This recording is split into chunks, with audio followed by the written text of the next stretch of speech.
আমি দীর্ঘদিন শ্রীমতী কলেজের প্রিন্সিপাল ছিলাম। তারপরে পারিবারিক ভাবেই তার সাথে আমার একটা ভালো সম্পর্ক ছিল। এত ভালো মানুষ, আল্লাহ তাকে নিয়ে যাবেন চিন্তাই করতে পারিনি। আমি অনেক সকলের সাথে উঠা বসা করেছেন, যদি কোনো ভুল প্রান্তি নিজের আল্লাহ মাফ করে দিলেন। আমি এইটুকু বলেই আল্লাহ তাআলাকে জান্নাত নসিব করেন কোশিশ করছি।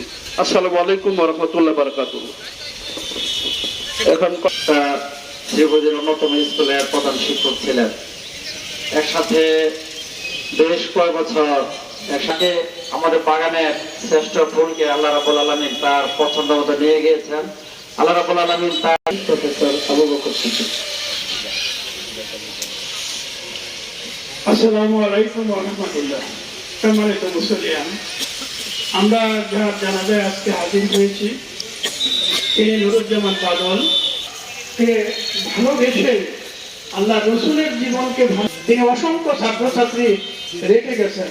তারা দেশের বিভিন্ন রাজনীতিবিদ, শিক্ষাবিদ।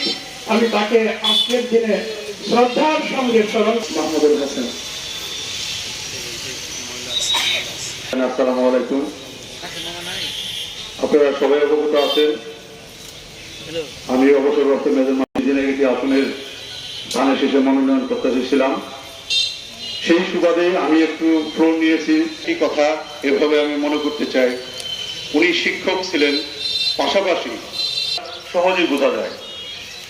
যেহেতু আমি ধানের শীষে মনোনয়ন প্রত্যাশী ছিলাম, সেই সুবাদে বিনীতভাবে অনুরোধ করব, তার এই চিরবিদায়ে তাকে সবাই ক্ষমা শুনে।